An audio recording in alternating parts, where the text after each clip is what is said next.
Hey everyone, welcome back. We're diving into something today that I think we all struggle with from time to time. Yeah, those hard days. Yeah. You know when life just feels like too much? Oh, yeah. You guys specifically requested we look into how faith could be a source of strength during those times. So we're going to be checking out Holley Gerth's book, Help for Your Hard Days. Good book. It is. Yeah. And, you know, I don't know about you, but sometimes I find even when things are generally good, Right. there's still that underlying feeling of just like barely keeping afloat.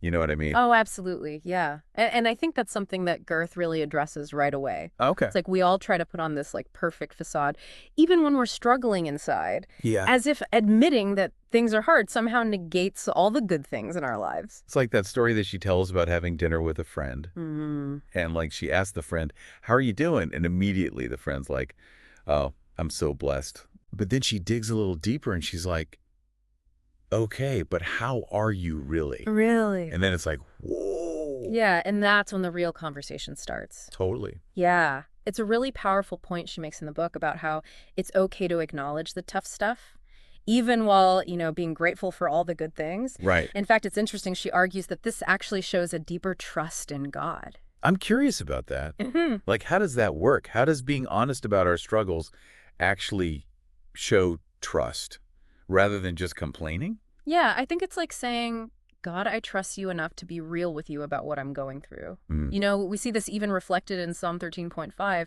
where the psalmist is pouring out all this trouble to God, yet at the same time declares, but I trust in your unfailing love. It's that tension of Yeah. holding both the pain and the faith at the same time. It makes me think about how we often like try to manufacture this image of strength and resilience. Like we got it all figured out. Right. But maybe true strength is found in those moments when we actually admit we need help, Yeah. which I guess leads us to this next point. Yeah. Finding rest in the middle of all this chaos. Have you ever noticed how worry seems to like magnify at night? Oh, tell me about it. Right. It's Yeah. like you can't shut your brain off. Oh, that's so true. And the book compares it to a baby who's sleeping peacefully in their parents' arms, just completely trusting in their care. Oh, it's such a beautiful picture. Yeah. And Girth connects that image to the idea of finding that same sense of security and rest in God, like how a baby rests in a parent's arms. We Mm-hmm. can rest in God's arms. Mm-hmm. Psalm 4.8 beautifully captures this feeling. In peace I will lie down and sleep, for you alone, Lord, make me dwell in safety. I love that. It's so good. Yeah. But it's that surrendering control part. That's Yep. often the hard part. Oh, totally. Surrender sounds great in theory, Right. but like in those moments when I'm lying there and my mind is racing, Yeah. how do I actually like put that into practice? That's such a good question. It is something we all grapple with. And it's interesting how Girth points out this paradox that true strength often comes from acknowledging our vulnerability, Huh? you know, and leaning on a power greater than ourselves. So instead of just trying to white knuckle our way through, it's about recognizing like I can't do this on my own. Yeah. I need help. Yeah, exactly. And that's when we can begin to experience that true peace and rest that God offers. It's a real shift in perspective from I have to fix this to God, I need you. Mm. I need your help.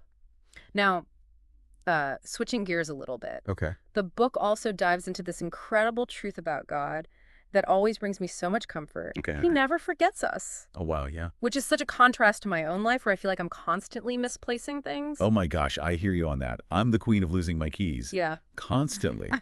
But Girth reminds us that God's awareness of us is so detailed. Hmm. He even numbers the hairs on our heads. Oh, yeah. Isn't that wild? Talk about paying attention. But it goes even beyond just knowing the facts about us.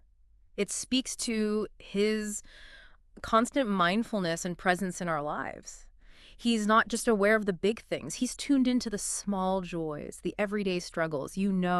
Everything. So if we think about the opposite of forgetting, Yeah. what is that? It's actively thinking about someone. Right. And that's the beautiful truth. God is constantly thinking of us. We're on his mind and heart all the time. Wow. And speaking of things that weigh heavily on our hearts, especially during those hard days, let's talk about exhaustion. Oh, yeah. Girth shares this story about asking a group of people how they're feeling and the overwhelming response. Oh, I bet I can guess. Tired. Tired. Just tired. So relatable. Oh my gosh, it's so true, right? That feeling of just being utterly depleted. Right. But thankfully, the book doesn't just leave us there in that exhaustion. Right. it draws this really beautiful parallel to Psalm 3 and God is our shepherd. Uh-huh. And you think about that phrase, he makes me lie down in green pastures. Yeah. You know, those green pastures represent provision, like having our needs met. And when sheep are tired, what do they need most? Rest, Yes. nourishment. So it's Yeah. not just about physical rest, but also about that emotional and spiritual replenishment. Absolutely. Yeah. It's recognizing that God as our shepherd desires for us to be restored and rejuvenated. Mhm. He wants us to find true rest and renewal in his presence. And you know what that brings to mind? What? The quiet waters, also mentioned in Psalm 23. Oh, yeah. You know, those quiet waters? They represent a place of peace and tranquility where we can be refreshed. Yes. And that's something we all desperately need, especially during challenging times. And it's in those quiet moments of connection with God that we can tap into his strength and find that resilience to keep going. Yes. Speaking of finding support, Gerth also talks about how God often shows up for us through other people. Mm. She tells this really beautiful story about a community rallying around a friend who's going through a crisis. Uh-huh. And it just paints this picture of God's love in action. It's tangible. It's so tangible. And what's fascinating is how she connects this to the idea of God's constant presence. Right. Sometimes it's through that tangible support of others. Sometimes it's a more subtle nudge. Yeah. You know, just a feeling of peace or a timely word of encouragement or an unexpected opportunity. I love that. But what about those times when it feels like God is distant? You know, especially during those seasons of intense hardship. Yeah. That's where the story of David fleeing King Saul becomes so powerful. Okay. Imagine being relentlessly pursued by someone who wants to kill you. Talk about a hard day. Talk about a hard day. Yet even in that incredibly difficult situation, David clung to this belief that God was for him, that God delighted in him. So even when our circumstances seem to scream the opposite, Right. we need to hold on to that truth that God is on our side. Yes. And that raises a really crucial question for each of us. Have our experiences, particularly the painful ones, led us to believe things about God that simply aren't true? Yeah. Have we started to see him as distant or judgmental or even punishing?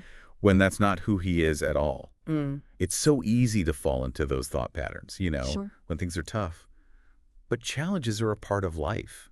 It's not necessarily a reflection of God's judgment or displeasure. Yeah.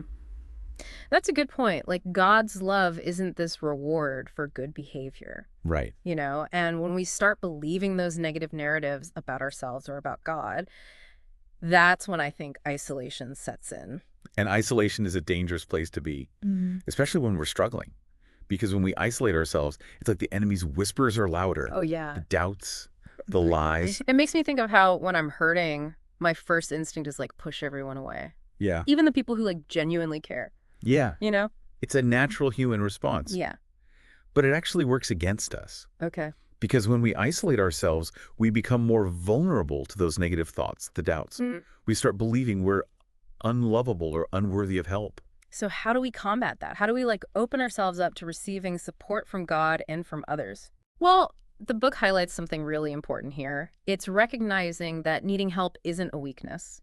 Oh. It's actually a sign of strength Okay. and humility. Yeah. It's admitting that we can't do it all on our own.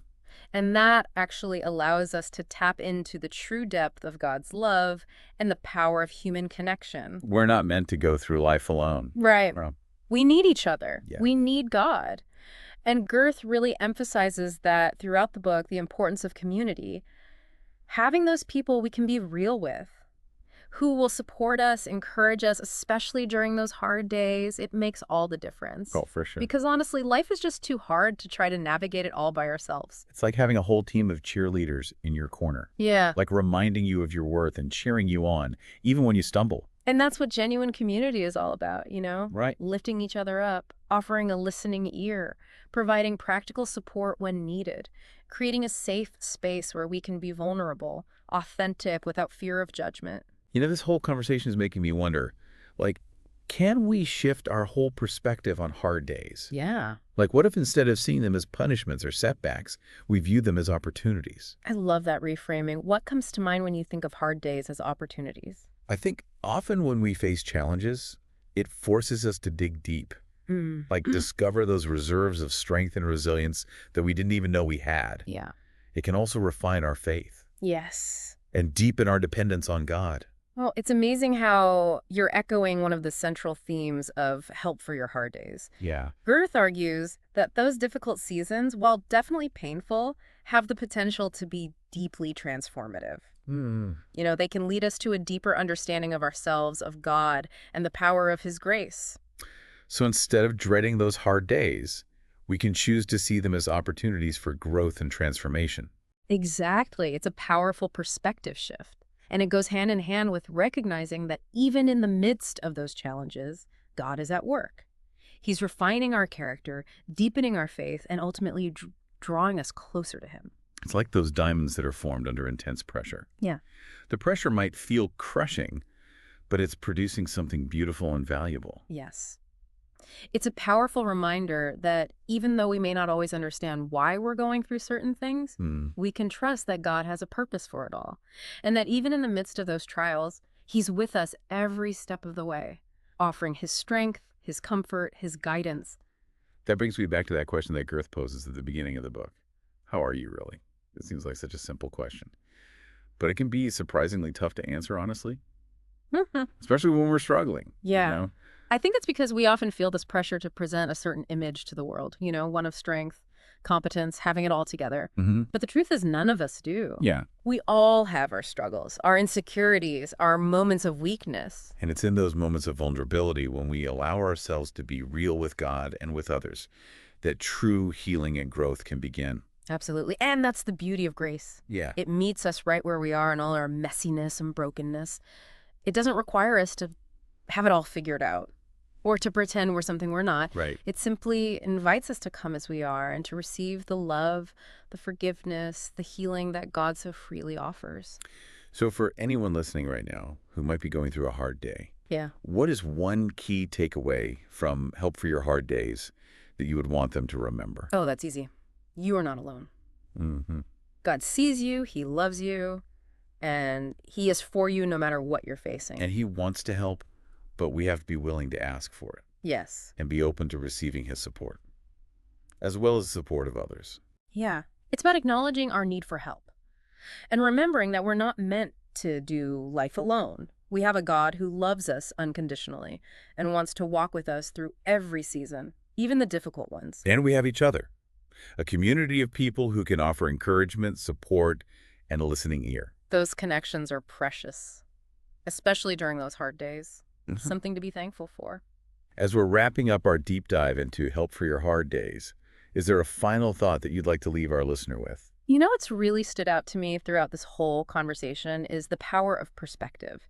How we choose to view those hard days as punishments, setbacks, or opportunities has a huge impact on how we experience them. It's like choosing to focus on the light at the end of the tunnel, even when that tunnel feels incredibly long and dark. Exactly. And that's where faith comes in. Yeah. Believing that even when we can't see the way forward, God can. It's trusting that even in the midst of challenges, He's working all things together for our good. So if you're listening and you're feeling overwhelmed or discouraged or just plain exhausted, remember, you are loved. You are not alone. And there is hope. God is with you. He's for you. And He wants to help you navigate those hard days. And don't underestimate the power of community. Reach out to a trusted friend, a family member, a mentor.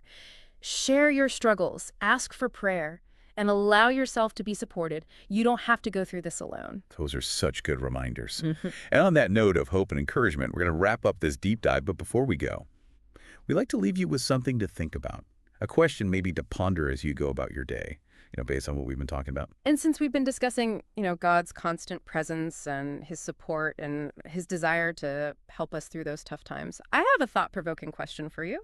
Knowing that God is always for you, where do you need to lean into His support today? That is such a powerful question. It's so easy to just try to handle everything on our own. But what happens when we intentionally invite God into those difficult situations? What changes when we ask for His help, His guidance, His strength? Yeah, what might shift in your perspective, your approach, or even your experience of those hard days? Those are the questions we'll leave you with. Thanks for joining us on this deep dive into Help for Your Hard Days. Remember, you are not alone in those tough seasons. God is with you. He's for you. And He wants to help you find peace, rest, and strength even when life feels stormy.